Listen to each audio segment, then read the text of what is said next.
Há 100 anos atrás, em 13 de fevereiro de 1918, nascia na Laje, uma aldeia da Galícia espanhola, um menino chamado José Rosário Rodeiro. José morou lá com seus pais, em uma casa rústica e modesta. Aquela casa, avô, em que o senhor sempre fez questão de levar e mostrar a todos os seus filhos e netos que estiveram na laje. Lembro de você contando da parte de baixo da casa, em que abrigava os animais no inverno. Aos 11 anos de idade, José resolveu ter uma nova experiência. Iria se aventurar do outro lado do Atlântico, na Bahia. Era como o intercâmbio que muitos fazem hoje na juventude, e todos pensam ser uma experiência desafiadora. Mesmo com a tecnologia nos aproximando a cada dia, como FaceTime, WhatsApp, mapas, avião e Uber. Mas se é desafiador, como podemos definir a atitude de Rosário? Cruzar o oceano em um navio por semana sem saber o que se encontraria ao chegar é fichinha, não é mesmo, vô? A única certeza que tinha era que iria encontrar tio Avelino e que teria que virar homem e trabalhar em um armazém. Afinal de contas, a sua missão era se sustentar e conseguir mudar a vida da família. No dia 1º de janeiro de 1930, o menino começou a ser dono da sua história na abençoada Bahia de Todos os Santos. Nos primeiros 18 meses, trabalhou no armazém do tio Avelino, onde ele morava, trabalhava e fazia amigos. Após receber o primeiro ano de salário, fez o que toda criança faria ao receber a mesada. Pagou as suas refeições e a moradia, além de comprar brilhantina, pasta de dente e uma roupa. Alguém discordaria? Nos anos seguintes, foi trocando de emprego de um armazém para outro e, aos 17 anos, resolveu trabalhar com o tio Angelito. Neste momento, decidiu que traçaria suas ações para se tornar empresário, dono de seu próprio armazém. José sempre foi bem comedido nos seus gastos e sempre poupou parte do seu salário. Algo bem surpreendente para aqueles que o conhecem, não é mesmo, vovô?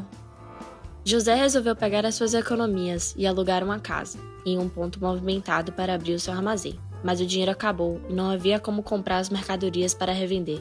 Desistir, essa palavra não existe em seu vocabulário. Então ele foi em busca dos seus sonhos e pediu ajuda a uma prima, que conseguia créditos para ele junto aos fornecedores. Quando o negócio começou a engrenar, todos pensariam que ele iria aproveitar as festas e saídas junto com os amigos, correto? Errado. Ele já estava de olho no próximo armazém que iria abrir, então precisava continuar poupando dinheiro e, como um bom sábio, pagava aulas particulares para ficar mais instruído nas contas. Aos 18 anos, ele sonhava em voltar para a Espanha, para ver os seus pais e contar-lhes o que estava construindo, mas ainda não era o momento, pois precisava continuar focado no seu sucesso. Com o negócio crescendo, projetou e construiu um empreendimento para uma nova sede e também para ser sua moradia. Após 14 anos sem ver sua família, José recebeu uma notícia dura. Uma carta do seu pai informava que a sua mãe precisou passar por uma cirurgia, na qual teve complicações. Estamos esperando a sua hora de partir, a carta dizia. José não pensou 2 vezes. Vendeu os negócios e alugou os 2 empreendimentos para que pudesse dizer pela última vez à sua mãe o quanto a amava. Mas como nada na vida é tão fácil, ao chegar na Espanha, ele deveria explicar ao exército por que não se alistou ao completar 18 anos, o que poderia levá-lo à prisão, ou até mesmo a coisa pior. Angustiado, mas confiante, ele sabia que haveria uma saída, e contando com a sorte, acompanhou a emissão de um decreto no qual os desertores seriam perdoados e poderiam retornar à Espanha.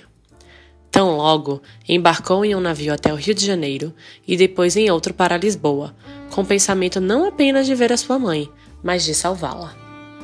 Ao chegar na casa de seus pais, ele pôde ver a sua mãe e mostrar a eles o quanto havia se transformado e o quanto havia conseguido construir.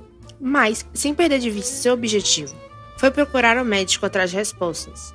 O médico continuou a dizer que deveria esperar a morte de sua mãe, mas ele não se conformava em deixá-la e foi até Vigo em busca de médicos que pudessem salvá-la.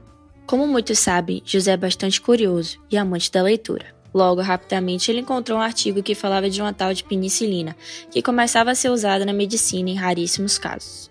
Obstinado, José conseguiu trazer a droga para sua mãe e contratou uma pessoa para fazer as aplicações. Naturalmente, ele não achou que essa pessoa estava fazendo isso de forma correta, então ele mesmo passou a fazer as aplicações em sua mãe durante 3 meses. Durante esse tempo, José sabia que deveria continuar seus estudos, então comprou uma gramática e um dicionário. Após 1 ano e meio, a sua mãe havia melhorado e ele percebeu que seria hora de retornar à Bahia e continuar em busca do seu primeiro e grande objetivo, sucesso. Ao retornar, decidiu que era hora de aprender sobre outros ramos e assim conseguiu um emprego de representante de produtos de laboratório. Mas isso nos faz lembrar de uma frase que ele sempre nos contou. Existe o boi e o pica-boi. Sempre queira ser o pica-boi. É claro que ele não se adaptou a receber ordens. Então, já com seus 29 anos, recebeu uma proposta de mais 3 sócios para abrir o Grande Ponto, que viria a ser um restaurante, sorveteria, bar e loja de frutos importados. Quando voltou ao Brasil, José namorou a Ana, uma moça a qual ele namorava desde antes de ir para a Espanha. E com ela, teve uma filha chamada Jane Lúcia, sendo pai pela primeira vez. Mas com o negócio crescendo e tendo que se dedicar cada vez mais ao trabalho, o seu relacionamento com Ana chegou ao fim. O tempo passava e José continuava a colecionar sonhos ao comprar seu primeiro carro. Em 1954, resolveu que ia junto com seus amigos ver a 5ª Copa do Mundo, que aconteceria na Suíça.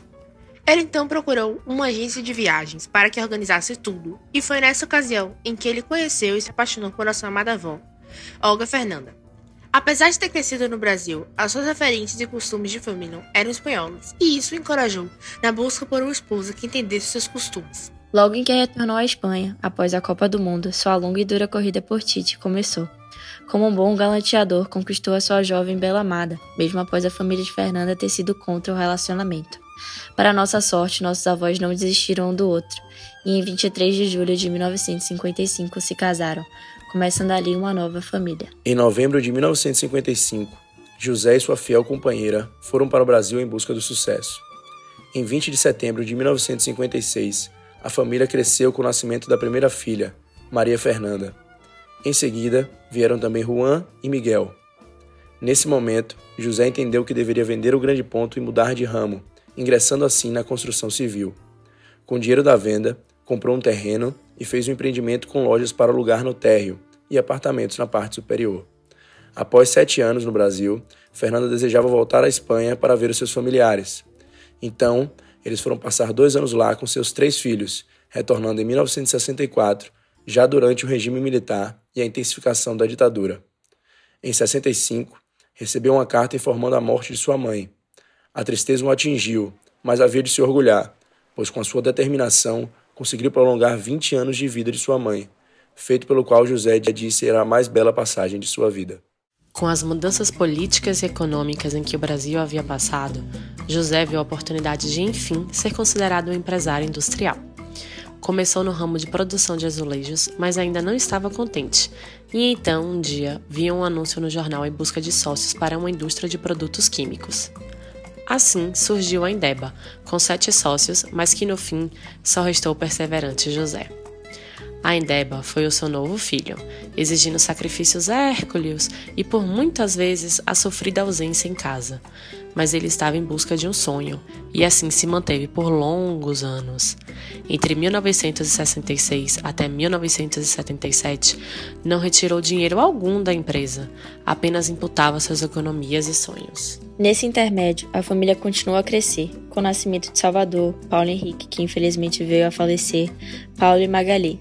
Em 1978, José e Fernanda voltaram à Espanha para rever os familiares, levando consigo a caçula e deixando os outros filhos cuidando da Indeba e da casa. Após muitas idas e vindas da amada terra natal e muitas batalhas vencidas, passaram a desfrutar da chegada dos netos.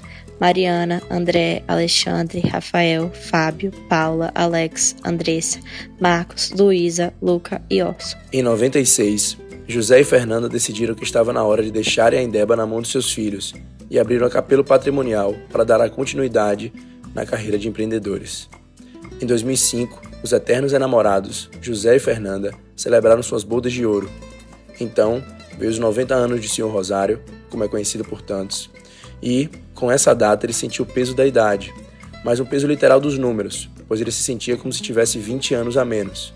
Foi aí que mais um ensinamento nos foi passado. Viver é muito mais do que simplesmente existir, uma vez ele disse.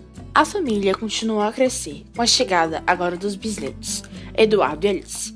Mas, infelizmente, tivemos uma grande perda física, mas jamais em nossas lembranças e corações. Nossa amada avó, sua eterna Titi, já não está mais conosco. Quantos sonhos, dificuldades, imprevistos, conquistas, revoluções, histórias, vidas e superações nosso avô passou. Não é mesmo, vô? E ainda assim, vive na sua totalidade. Vovô, queremos trazer nesse momento os marcos da sua trajetória que o trouxe até os seus 100 anos de vida e que nos guia na nossa caminhada. Com seu jeito genioso, teimoso e determinado de ser, você e nossa amada avó ensinaram aos seus filhos e aos seus netos o verdadeiro significado de família, amor, determinação, superação, foco e valores que passaremos às nossas gerações. Completar 100 anos é apenas mais um marco na sua história, mas ainda temos muitas páginas em branco que precisam ser escritas. Que você nunca se esqueça de tudo que te trouxe até aqui e que continue usando a sua garra para nos surpreender, ensinar e nos motivar cada vez mais a nos superarmos.